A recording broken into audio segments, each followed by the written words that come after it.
Hello viewers, I'm SB and welcome back to XCOM 2, where we are going to destroy some stuff made by humans today. That's our mission. Well, okay. I was going to say, hey, isn't it weird the mission objective this time is because usually we're just destroying things by aliens. But let's be honest, I always destroy things by humans, made by humans. Every mission. Some might say gratuitously. In my defense, it's very fun. It's a lot of fun to do it. So, Bradford's Shadow Strike ability, that we've earned now, actually comes into play in this campaign. He had it in the last campaign, but there were no levels where we had concealment, so it didn't matter. But here, coming out of concealment, the shot that takes him out of concealment is super, super powerful. So he's going to be the one that we want to break concealment a lot, although honestly, there are an awful lot of situations where you want to break concealment by throwing a grenade or something, because enemies who are in concealment have a tendency to group up much more. Oh, our sniper has lightning hands. Okay, so this sharpshooter is more of a pistol sharpshooter than a rifle sharpshooter. I actually like the pistol ones a lot better. I think the pistol sharpshooter build is a tremendous amount of fun. So we actually want her to be moving up with us rather than waiting back by the thing. I think return fire is a bad skill that almost never is useful, but all the other pistol skills are really good. So like I said before, it's a little bit more viable to double move when you're in concealment, but you have to be careful, because if an enemy sees you from a side that you don't have cover on, you will get your stealth blown. And like a situation like this is real tricky, because like what if a pack of enemies comes up from over here? So I think we may want to spread out a little bit just so that we have some idea, although probably I don't want the Templar to be the one who spreads out. Let's have Lobo head over this direction. See if there are any enemies to be seen over here. I want the Templar by the bulk of the main forces, because to be effective, she has to be able to run into melee range. Alright, I'm fairly confident that nothing's going to approach from that side. We can see there are no enemies over there. We have 10 turns. Okay, that's a pretty scary pack. The Viper's got to die quickly. Have Bradford move forward a little bit now that we know the direction of the enemy. I think the stealth, by the way, is really, really good. This is a really good mechanic, and not even because of like the sneakiness of the ambushes, but because of the way concealment works. It incentivizes you to make these kinds of double moves. You're way safer making certain kinds of double moves, and that just makes the early part of the game way more aggressive. The early part of each map, rather. There's some rumors going around, bug rumors. And from the sounds of it, maybe I'm not that crazy after all. You're starting to see them too, right? The white things with the pointy legs, the clickety-clack creepers? Well, I'm thinking about what we're going to do with our skirmisher when it's time to attack. She's out of position, right? We could take a turn and reposition a little bit, and that's not a terrible plan. Is this shipping container up here open on this side? It is, okay. So we could take a turn that's just her running forward, right? But we are on the clock, and we're not particularly close to the objective. So I kind of think we want to maybe start things off this turn. I think we maybe want to go big. We can run to right here. That gives Bradford a pretty good shot to open us up. But also, like, look how close together they are. A grenade would be so good here. And you have an acid grenade, right? So the acid grenade is probably not what we want to use right now anyway, I guess. While it's a powerful weapon, it creates pools of acid. People get like acid debuffs on them. It also shreds one more point of armor than a normal grenade does, so we probably want to hold that for an armored enemy. You have the EMP grenade, which will actually have no effect here, so it looks like we're probably not popping this with a grenade. Okay, so if we're not popping it with a grenade, then it is, in fact, Central running to here and shotgunning them. The question is just, do we shotgun them right this second? 100% hit chance on the Viper for possibly lethal. It does have 8 health, but we have a 50% crit chance. I think this is the move. So let's get everybody else kind of in position. I guess you're in position already. And in fact, I think I might just go for Overwatch with her, She doesn't have super relevant skills. She could run forward and throw a grenade, I guess. Nah, she can't really get to a good cover position. I think I'm gonna have her stay put. And if she's gonna stay put, maybe she does an ambush overwatch. This guy might also do ambush overwatch. Just thinking we can get a lot of damage on these enemies really quickly. We don't want everybody to do ambush overwatch because I want to be able to respond to some of the enemy's moves.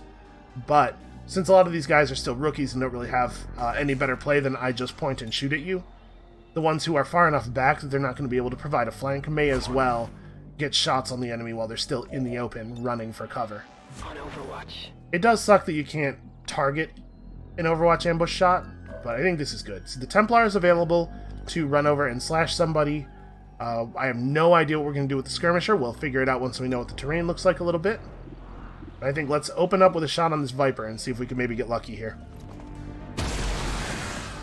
We did indeed.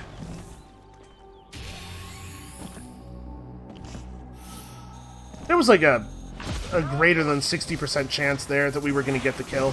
I wasn't too worried. Oh, that's a weird thing to have happened. Did they just not move? Well, I suppose that's one solution to the problem of maybe getting overwatched. Just elect not to do anything when you get revealed. So we could grapple up to here. This is a great shooting position, and it has cover from this side, but I'm worried that it would reveal more packs. Like, that's revealing a lot of space. So I'm just quickly explaining why I'm not doing that thing that seems to be pretty good. And I would love to shoot these guys from up here, but man, we really don't have access to a clean, a good source of cover. Alright, grapple to here. We're going to figure this out. Yeah, she can't see anybody from here, so the question is, how much do I want cover?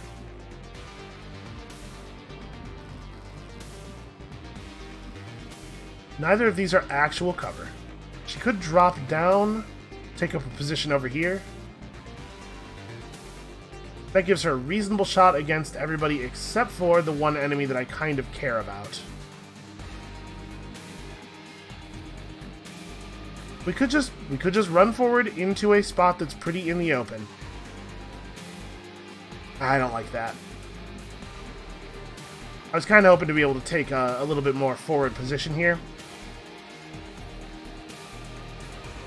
Yeah, let's just drop down here and take our shot. It's super weird that none of them moved when we were revealed.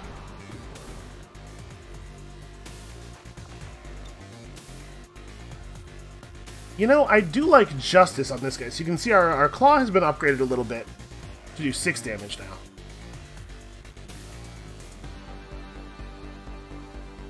That pulls the, that pulls you into a position where you'll be flanking Bradford. Right, is the destination tile shown on the map here? It is not. I think it's going to pull him right to the other side of that cover, the same way it pulled that, the thing to the other side of the window frame last mission. So this is going to be in a position where it's flanking Bradford. But Bradford's pretty tough.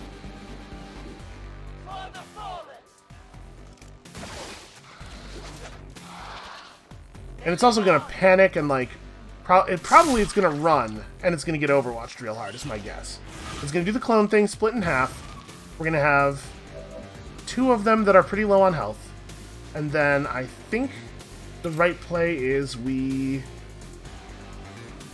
focus this one, because this one's in view of everybody's overwatches. Yeah, I think I just focus this one out real fast. Feel the power of the Templars.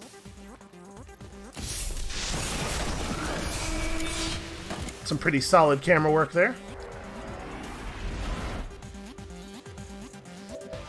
And then we run back forward to a position where I can affect combat next turn. Weirdly, this move is shorter than the last one. I can't get back to the position I came from. Oh, you know what? Because I probably used some portion of my second move. That being the case, then I guess just take a position that is technically in cover. Oh no, the sectoids are going to spend all of our overwatches.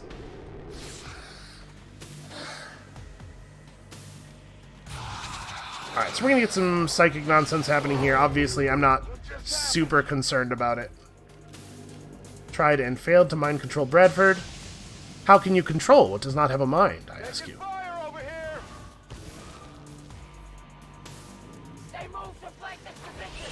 Okay, psionic bomb is a total non-issue. A lot of the psionic units have this problem where they're like they're not dangerous on the turn, and next turn is too late. Transmitter was the DJ stole from Advent. It could have been doing exactly what it was originally designed for. Maybe the aliens needed them to corral the chrysalids. Maybe they didn't even have control of all these monsters. So, this skill is a free pistol shot every 4 turns. May as well take that and then see if we can't pop the other sectoid. Ah, that's a shame. Shot failed to connect. Okay, these guys have to move a little bit to a position where they're not going to get blown up. Let's talk about the Templar. She does not have a move to a position where she can actually use her blades. It tells me that this is a position that both of those enemies have cover from. I guess we're... oh yeah, we're not far enough forward to get the flank.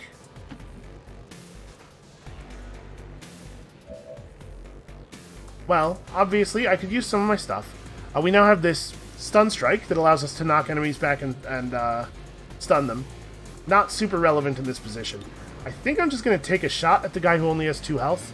I'm not going to spend my focus here. This guy's not enough of a danger to be worth spending focus. Okay, we have to wait for an extremely long animation of him realizing that he has been shot at. Doesn't seem like a great use of our time. She did actually destroy his cover, which is neat. I don't think we're going to be able to take much of an advantage of that, because a lot of our guys have to reload this turn, but... stupid psionic bomb.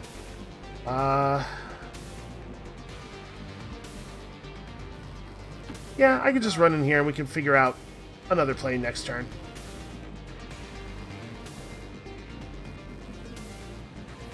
So the edges of the psionic bomb are a little bit ill-defined, and I can't tell if this position is in or not. I'm going to err on the side of it being in. We're just going to back you over to here. I think we're all clear. I think Bradford's fine. Yeah. Yeah, psionic bomb, not exactly terrifying. Wow, I did not realize... I thought that I couldn't see the wall of this because of transparency. I didn't realize that that was so gutted. That's fine. Oh, it looks like he just completely missed that. So that's pretty bad for him. There's definitely something weird going on around here. Living out of whatever box you can find, you start to get used to strange noises and things that go bump in the night.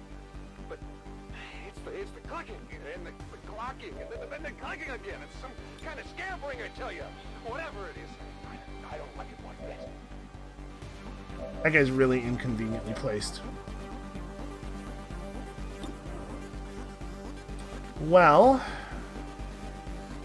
he's just far enough away that we can't hit him with any of our melee attacks. Bradford should be able to slash him under normal conditions, but being disoriented also reduces your movement. Bradford's in a really, really rough shape here. Also, apparently, none of these positions have a flank on that guy, which doesn't seem like it. I'd have to be standing here in order to shoot around that box. That's a real shame. Alright, well, you're going to have to do this. I don't... Never mind, you can't do that. So I had to double move you, so you can't reload. Well, where is my sharpshooter? Sharpshooter's got a pretty good shot on that guy, but I'm wondering if I can maybe get close enough to have a reasonable shot on this dude despite him having cover, because sharpshooters are pretty good at hitting stuff that's in cover, even with the pistol. I think I'm just going to take this, though. This is going to give us a lot of information about how we can afford to behave. Okay, yeah. That guy being dead tells me a lot of things. Man, Central can't even move forward to this in a single move. Alright, just take the pot shot. He just doesn't have a turn, unfortunately. And then we have to use you. I could just throw the grenade with this guy and not have to worry about this thing anymore. I'm more and more thinking that might be the move. But we should take all of our low percentage shots first, because there's no sense spending a grenade if we don't absolutely have to. Yeah, alright, this is even like north of 50%. Okay, cool. Get to keep my grenade. Definitely going to reload and heal here. Heal him up. Alright, all of that guy's meters are full again, as they should be. And we are 7 turns left on the timer. I think we're going to be okay here. I go. I'm a little reluctant to run very far forward this turn, given how many actions we've already spent. I await their approach. We might get lucky, though. It may be the case that... Close enough to see the transmitter. It was clear as day that our DJ had failed to mention one critical detail. The damn thing was pure alien technology, and not even Advent stuff. Something older. To this day, I still have no idea how he had managed to get any of it working, but it was all starting to make a lot more sense. Okay. It looks like there's not actually going to be that many of the enemies on the map between us and the transmitter, as long as we stick to the wall here, which is really, really good for us. Okay, so these are some of those baby chrysalids. A little worrying, though. Sharpshooter's got a pretty clean shot on them, I would imagine. 6% difference between the close one and the far one. What about you? 7. Okay, so it is better to have the sniper shoot at further targets.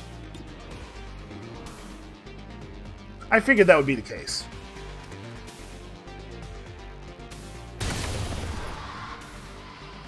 Man. A dodge, huh? That's really bad. Alright, so this guy can't see the enemies from any position he can move to. Bradford can run up and maybe get one of them. We might here be seeing a Volt opportunity. But without the second point of focus, it's not going to kill a second one. And it's not guaranteed to kill one at all.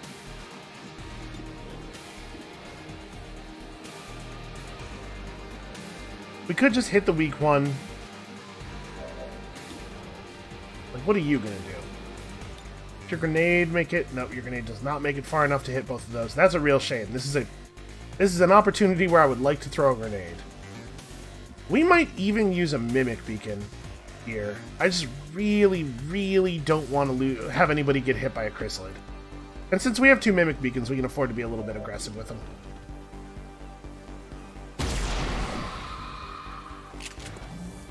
Let's see how the situation actually looks by the time we have to make that decision. So you don't get to be part of this at all. You may as well just double move.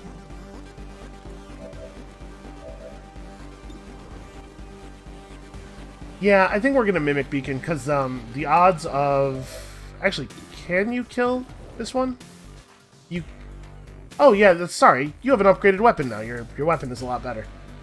So we could just kill them both and save the Mimic Beacon. I could grapple up to, like, here, where I'll have a little bit better shot because I'll have the high ground.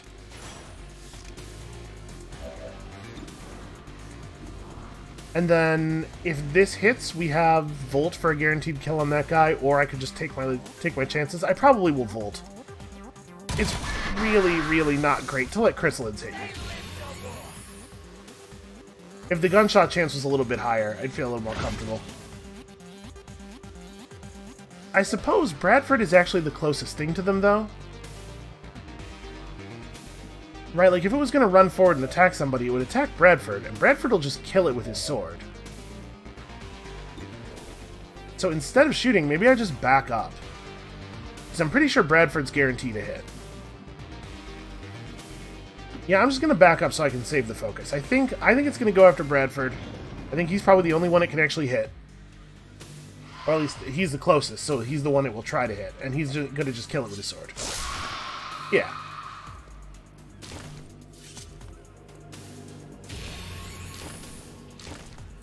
There you go, preserving resources. You know what? Maybe it's cabin fever. Aside from the occasional maintenance run, I've been pretty much holed up in the booth here for days now. As a matter of fact, it's actually getting a little ripe in here. I found a whole case of canned dog food last week. It's not bad, but it doesn't sit that well, if you get my meaning. Also, dog food kind of, I mean, it's probably not the case for all dog food, but a lot of dog food smells kind of bad on its own, in my opinion. Alright, this is probably the turn. I'm assuming we don't have... Oh no, we do have free reloads. Okay, well, I'll take my free reload, and then we're definitely doing a full sprint. Because Lightning Hands is about to be off cooldown, and I'd like to be in a position where I can make use of it again, if at all possible. And I don't think we're really in a hurry here. We're going to get vision of this thing in the next 2 turns, no question. Let's not risk running into something with no... running into something with no actions left, right? It was either bad luck or just stupid coincidence. But for whatever reason, the DJ had installed his transmitter on the dock right near the water's edge. He had unknowingly positioned this thing to be the most efficient chrysalid bait possible. Okay, do we want to just move forward into that pack and then hit the transmitter from this side? Because we're probably going to pull that pack either way as we approach the transmitter. Yeah, let's just go. Oh, I pulled 2 packs. Well, Mimic Beacon time! So it's chrysalids and 3 normal soldiers and a commander? Nope, 2 normal soldiers, an officer, and a stun lancer. This might even be both of the Mimic Beacons time.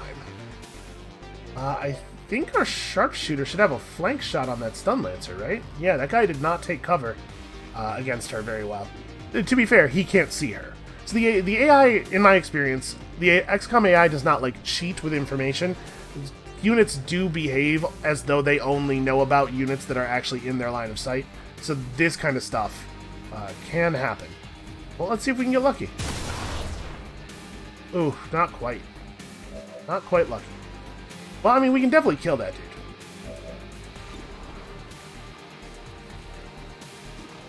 So what, we take a shot, and then... We take a shot with her and then throw the Mimic Beacon? Ah, that sucks.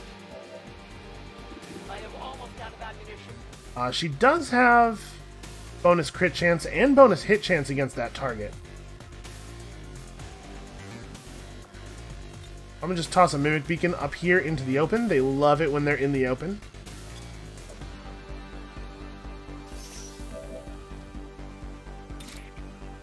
I think we're probably killing the Stun Lancer. Right, because screw Stun Lancers. My strike surges forth.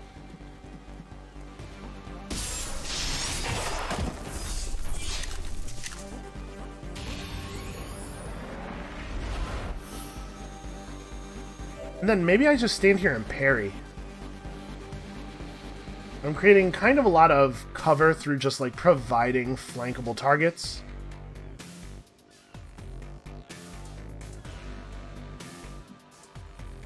That guy's a problem. I'm gonna move...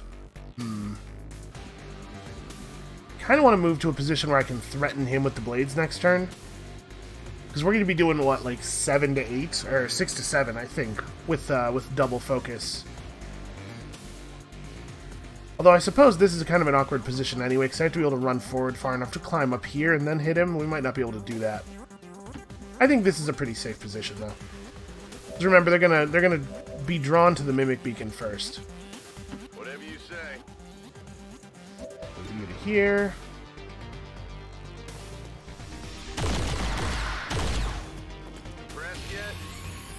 So now the question is, do I need to throw the other Mimic Beacon? How dangerous is it for me to just have Bradford take a shot. We have 5 enemies left. They're definitely going to get through the Mimic Beacon. But what if there were only 4 enemies left, right? Probably I should try to kill one of the chrysalids, because that is guaranteed to actually work. Or sorry, a hit is guaranteed to actually kill. We could go for a big chop, but again, like, the big chop is not a guaranteed kill. Although, Bradford's in no actual danger from the chrysalids, right? Because these little ones, he'll just sword them to death. So maybe I do want to shoot at this guy just because I'm not afraid of these. They might go after her. Probably not, though. I'm going to take a shot at the soldier. It probably should be that one. Yeah, that guy both has a better position to fight back and is a little easier to hit. Okay, pretty good. So 2 soldiers left. They'll be drawn to attack the Mimic Beacon. If the chrysalids attack us at all, they'll probably attack Bradford, which is great for me. I think we're in an okay spot here. Mimic Beacons solve all kinds of horrible problems.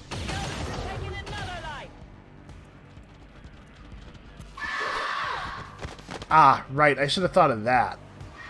Chrysalids might just go and infect people. Even on a dodge, it gets the kill. That's a pretty okay sword. Alright, I think we will not have to use the other Mimic Beacon. We can probably hold on to that. Damn it. So, yeah. I was wrong about that whole cabin fever thing. They're out there, alright. And they want in real bad. Anyone, and I mean anyone, if you're reading me, come help your buddy out. I'm holed up in a building near the waterfront, okay? Right next to the water. Alright, man, we'll come save you, but I'm in the middle of something right now. You're gonna have to wait a second. So this is pretty bad. That's a real chrysalid, and that's gonna spawn real chrysalids. And those things are big enough that Bradford doesn't just trivially kill them with his sword. So we have to have an actual plan now. We may, in fact, be throwing out the other Mimic Beacon. Also, we do have to kill the radio transmitter, and I'm not 100% sure how I'm going to do that either, because this situation has gotten a little bit hotter than I was expecting. Sharpshooter's far enough back that all of the targets are only squad sight. Maybe needs to just double move up. What I'm thinking here is that I need to be... I need her to be in range to shoot the transmitter, and also lightning hands, and also she has 2 grenades. Yeah, we're gonna have to use the other Mimic Beacon. I don't see a way around it. So I'm just gonna reload first. And we're gonna Mimic Beacon... Well, hold on. I'm gonna wait until we've taken some more actions to do it. I'm committed to the idea of doing it, but I don't know yet where it needs to be thrown. No problem. So let's have you run up here and get the easy flank on this soldier. I'd love it if we could get down to just chrysalids. All the threats could be on one side. That thing, we're probably not going to be able to kill it, honestly. We're probably going to have to just let it spawn until it runs out of eggs. Gross. Okay, I can get up here. That's not bad. This is completely inaccessible to other enemies. To all enemies. I can just get up here and then, like, huck a grenade at that guy? Repositioning. Yeah, I don't want to be anywhere where I can be chrysalidated. Let's just grenade that dude. This'll lower his health enough that the rend may be a guaranteed kill. I was not confident about actually hitting the shot. Let's see. Is the rend a guaranteed kill on him now? It is not. He needs one more tap, which we are in position to provide.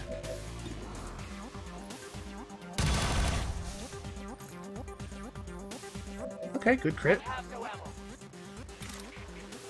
I think we still want to get the rend, even though this guy could now be killed by a lot of weapons, because I really want that point of focus. We may find that we desperately need Volt to jump in a second here. I'm gonna stand in the open and just parry, I think. I don't think it's safe to run forward. Okay, so now we are confident that the Mimic Beacon can be thrown over to here. That'll distract a couple of the chrysalids at least. Nessie could take a pretty good shot and do some reasonable damage to one of the chrysalids, but not get a kill. I'm just going to take the double move this turn.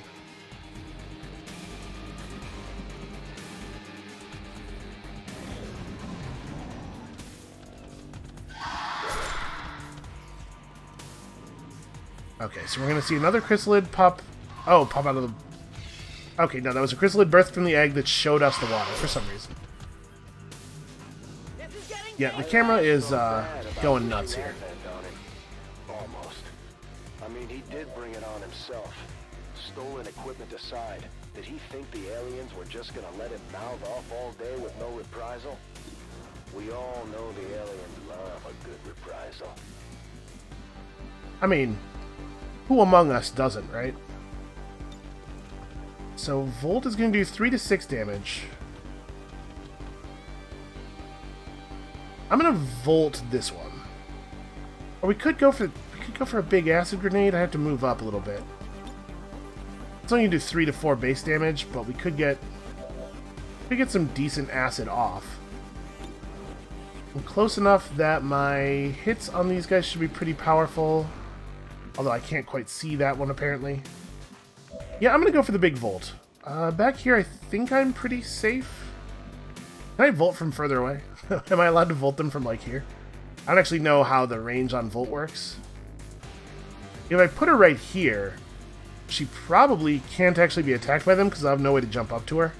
She'll only be able to see numbers 1 and 3. I can't... Is 3 the chrysalid or the egg? Okay. I'd prefer to hit that one, but I think hitting this one still works, right? No, it'll bounce to the egg. I really needed to hit both of the chrysalids. Okay, so I'm gonna back up. If I move into any of those positions, I lose this target, which is, yeah, absolutely fine.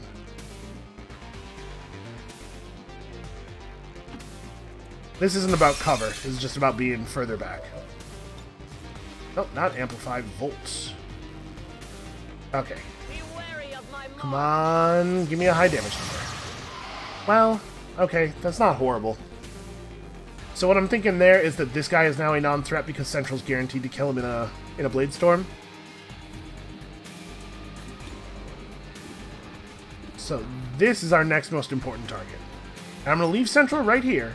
You get an unlimited number of Blade Storm attacks, right? Yeah. It's not one per turn. Focus on the ones that have more health. That sucks. Get it together.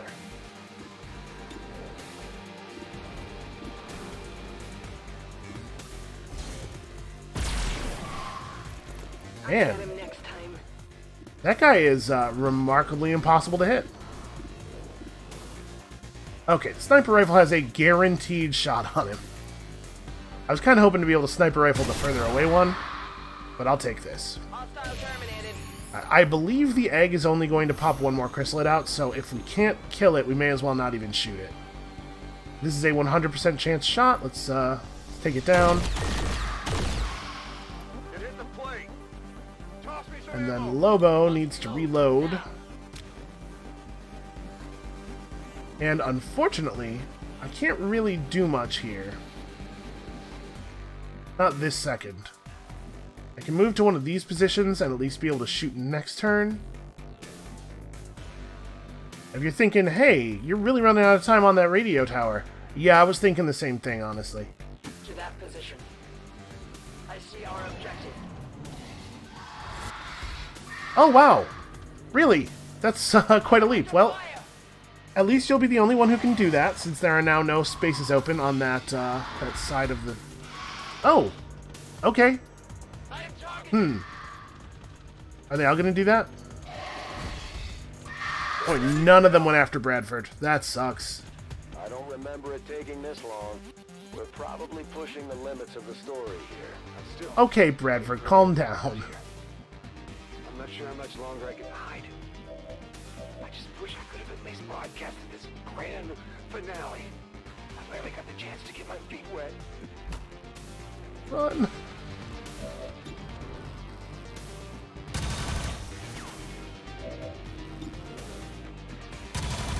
Okay, there we go. Objective completed. This is totally still winnable. That was one transmitter down, but our job wasn't done yet.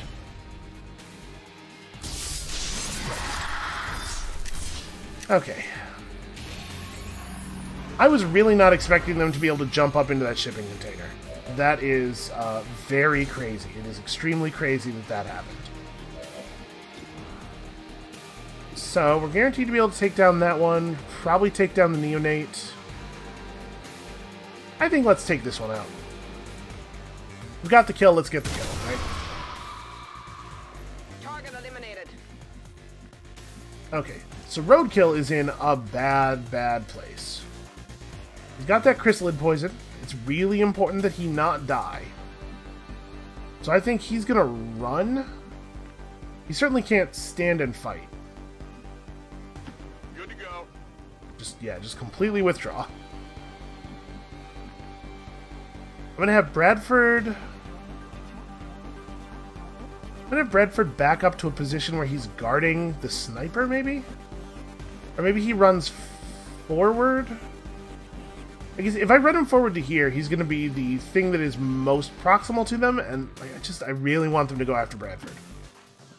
I'm gonna do this, and then I'm gonna overwatch.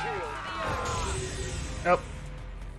You know, it said he's poisoned, and if he dies of the poison, he'll become a chrysalid pod. But it didn't say the poison did damage, and I couldn't remember if the poison did damage or not. So I was kind of hoping that we just wouldn't take any damage from the poison. It's just a debuff that means, hey, don't let me die. Ah, well. In my defense, it's crazy that all the chrysalids just decided Bradford was not worth fighting. Okay, so now we have two chrysalid cocoons up. We weren't going to go after him, but I didn't see the harm in letting him sweat for a few hours. We'd get there in time, probably. There we go. Bradford's getting to do the thing that he's supposed to be doing.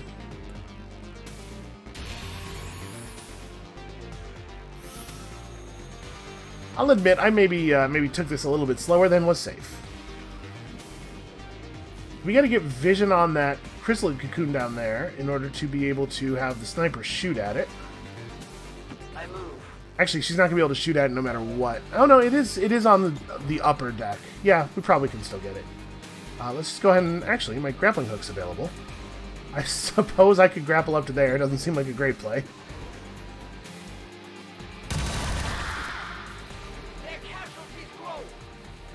Okay, one down. So now that we are 100% certain where this is, I gotta figure out how we're gonna deal with it. Or if we're going to deal with it. Ah, man, these things have way too much health.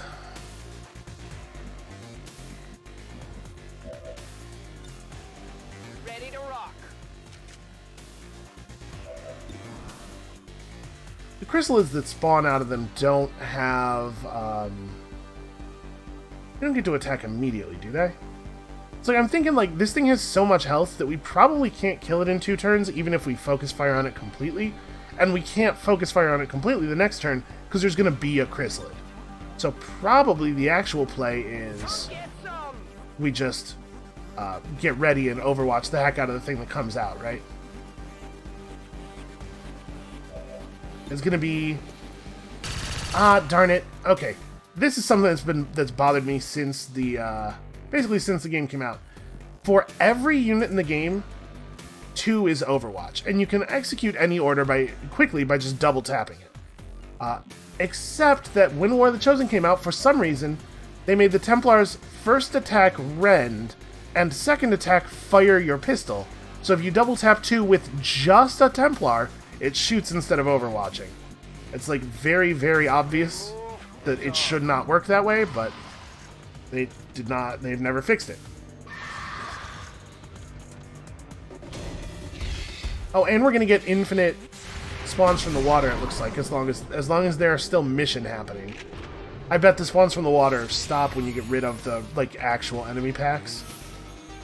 But that's annoying, because it's going to be eating actions. Okay, so no, they don't get to move right away. So we can have Bradford run over here and sword this thing.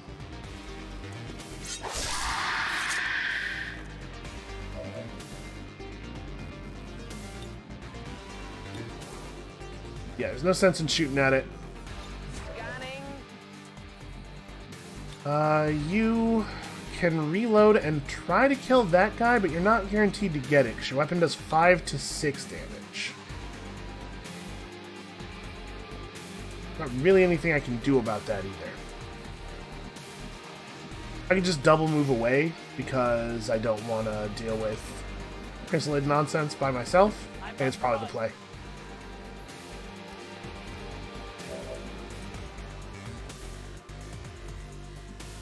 So we know that Chrysalid's going to be coming. Let's stand over here and properly overwatch this time. So that Chrysalid running up from the boat can get, hopefully, can get murdered. Oh, they're burrowing. Okay, that's not a big deal. So Chrysalids run under the water, or run under the ground. That's a shame. She could have done enough damage that I didn't need to fire the rifle. Although I guess we know that the Chrysalid on the boat isn't going to trigger the Overwatch shot anyway. But in a lot of situations, that's kind of dangerous. However, we have battle scanners, so we will be able to detect their stealthy little traps that they lay. So I'm just going to throw a battle scanner out over here so that we are clear on what the situation is with everybody at all times. There's a very narrow, there we go, very narrow angle over here where this thing actually is guaranteed to reveal everything on this side. Okay.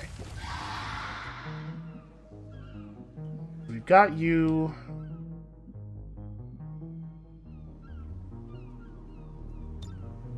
Got it covered. Reloading ammunition. I don't know if that thing is close enough to get a hit on me, but we're gonna put a lot of people nearby in Overwatch and hopefully make that hit unlikely. Maintaining this area. Man, stupid dodges. The good news is it made kind of like a weird sideways move and then ran toward us, so I'm pretty sure it won't be able to attack. Alright, in theory, that should be the last Chrysalid. Sorry, the last Chrysalid that was spawned from that cocoon over there. Alright, Bradford's just going to have to double move to even be available to us next turn. Might get lucky with the lightning cannons. We're definitely not shooting this guy with the rifle. No matter how that turns out, because this thing has to die for certain.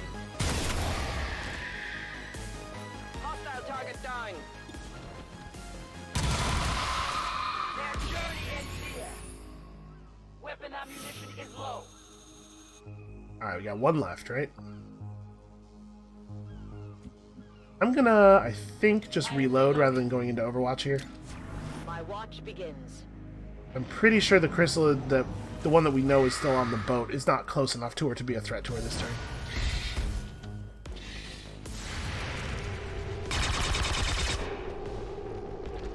I must concentrate.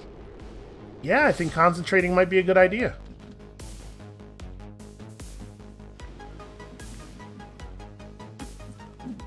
I would prefer to have Bradford over here worrying about the real Chrysalid. Yeah, I think I'll take that shot. Then we maybe want to try to move the people up here. You know what? I probably don't need to. I'm just thinking I want to make sure this Chrysalid is closer to Bradford than it is to anybody else.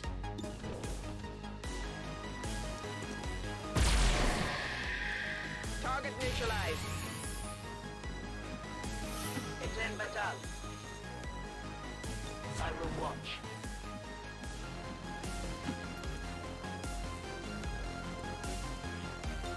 one gets by me. Okay, I think we finally have the situation under control. Things got a little sketchy there. Hopefully that that showed you all why I'm so worried about chrysalids every time they appear.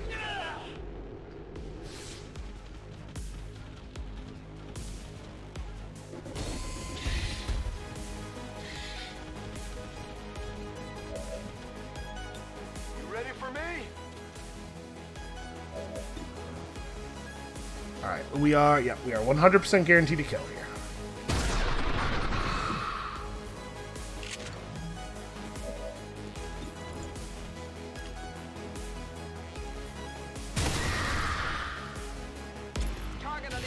We took some losses, but at the end of the day, the transmitter was down and we had a temporary reprieve from the chrysalid hordes. Well, apparently I'm going to lose soldiers on every one of these campaigns. Listen, it happens. Especially with chrysalids. Sometimes it happens. They can be unpredictable. Did you know they can fly? That's something I learned today. There was some salvageable equipment among the aliens we took out, but we didn't have a whole lot of time to take inventory. Okay, very difficult not to take even more grappling hooks, right? The grappling hook is amazing. Hellweave armor is particularly interesting with chrysalids around because it does harm melee attackers, but really what you want to do is not get melee attacked. And also, this option results in us losing both of our mimic beacons, so that's not even worth considering. Okay, we finally got run and gun back. I love run and gun. I also love quick draw. I believe this is the skill that lets the sharpshooter, when the sharpshooter takes a pistol shot, it does not end your turn, it just costs a single action. So she can now kind of act like the skirmisher, just a lower damage skirmisher, in addition to having the versatility of having the rifle and having a grappling hook, and just generally a really good unit. Rip Michael Lewis, we've got a new specialist in though, everything's gonna be fine. And full throttle, I don't remember what full throttle does. I assume from the name it has something to do with running. And we've got a sixth unit now. Proper side trooper. Alright, where are we at? I suppose we're 45 minutes in. Probably we shouldn't start another one. That's going to be it for us for today, but hold on. What am I doing? Obviously, we're going to listen to the next mission narration before we hit the outro. Aside from our civic duty to rescue a fellow human in need, the only way we were going to shut down the rest of his broadcasts was if he pointed us towards the other equipment. He had been squirming for a few hours now, and apparently Advent was having trouble with the doors on his building. So of course, he was getting cocky, because he's We an must ass. be very careful. Once we got into the city, the comm signal was stronger than ever. We didn't have anything else to go on, so we used the transmission as a beacon.